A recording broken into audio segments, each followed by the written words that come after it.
गुरु प्यारी साध संगत जी, धन कृपाल जी। जब सत्संगी लड़की की शादी नॉन सत्संगियों में हो जाती है तो कहीं ना कहीं थोड़ी मुश्किलों का सामना लड़की को करना पड़ता है।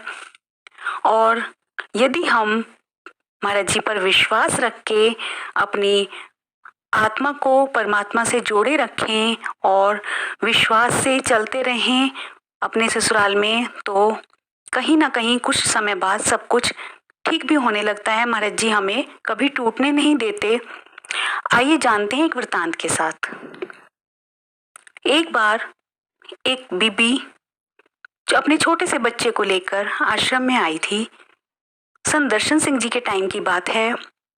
वो सत्संग सुनने के लिए जब आश्रम में आई, उसके ससुराल वाले महाराज जी को मानते नहीं थे क्योंकि वो एक सत्संगियों की लड़की थी, इसलिए महाराज जी को पहले से जानती थी और मानती थी। वो जब महाराज जी के पास आई अपने ससुराल में, क्या पता क्या बोल के आई होगी, पर निकलना बहुत मुश्किल होता है जब ससुराल वाले नहीं मानते। वो वहां से कैसे कैसे निकल के महाराज जी के आश्रम तक पहुंची, क्योंकि उसको विश्वास था कि मेरे महाराज जी मेरा सब कुछ अच्छा ही करेंगे। तो वहां पर ना कमरे हुआ करते थे, तो वो कमरे में कहीं पर किसी ने अपने साथ उसको रोक लिया, जो उसका कोई जानने वाला होगा। तो वहां पे कमरे में जो सेवादार थे उन्होंने उसको अपने पास बिठा लिया। उसने कहा कि आप लोग चलो, सेवादारों से कहा, और मैं अभी थोड़ी देर में आती हूँ। वो कुछ समय तक वहीं पर बैठी, उसके बच्चे की हालत थोड़ी खराब हो गई और देखते देखते बच्चा मर गया। अब वो बीबी सोचने लगी कि मैं क्या करूं, लेकिन उसने सोचा मुझे पहले ही नॉन सत्संगी घर मिला है, सत्संग कभी मिलता नहीं है, महाराज जी के दर्शन भी नहीं होते। जिसके पास तड़प होती है उसको महाराज जी के दर्शनों की बहुत आस होती है, सत्संग की बहुत आस होती है।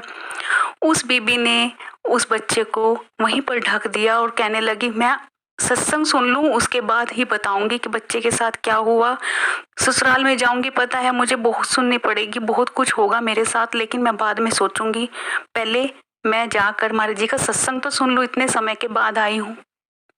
वो उस बच्चे को वहीं पर लिटाकर और ढककर चली गई ताकि सबको लगे कि बच्चा सो रहा है। अब जिनको वो कमरा मिला हुआ था उन सत्संगियों को उसने कह दिया मेरा बच्चा अंदर सो रहा है, तो आराम से जाना, कोई भी शोर मत करना, मैं बच्चे को लिटाकर सत्संग सुन के आती हूँ। अब वो बेबी जाकर सत्संग सुनने के लिए बैठ गई। महाराज जी स्टेज पर सत्संग करने लगे। सत्संग खत्म हुआ, महाराज जी जब लाइनों में आए तो महाराज जी कहने लगे, जब उस बीबी के पास आए महाराज जी कहने लगे बीबी और की हाल है। बीबी बोली महाराज जी सब ठीक है। महाराज जी कहने लगे बीबी वो तेरा बच्चा रोंदा पिया है, जाके कमरे में देख तेरा बच्चा रो रहा है।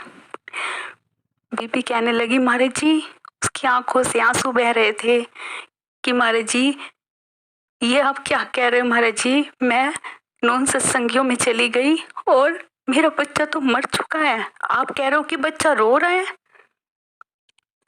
बीबी जाके देख, महाराज जी कहने लगे जा अपने बच्चे को संभाल, और ऐसे ऐसे बाहर तुम मुझ पर डाल देते हो, मुझे तो सब उठाना ही पड़ेगा।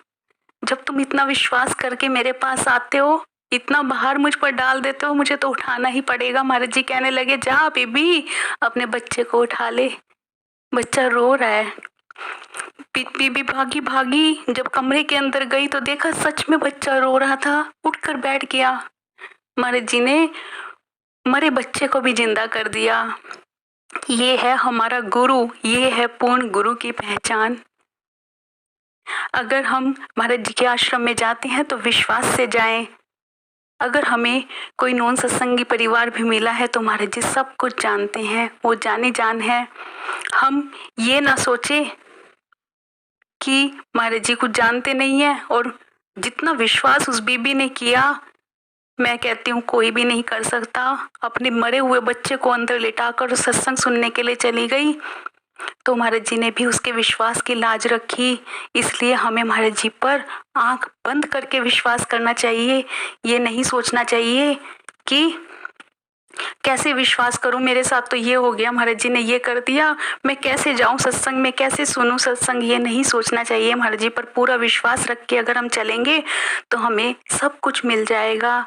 यदि आपको मेरी वीडियो अच्छी लगती है प्लीज़ लाइक कीजिए, शेयर कीजिए और मेरे चैनल को सब्सक्राइब जरूर कीजिए। Thank you.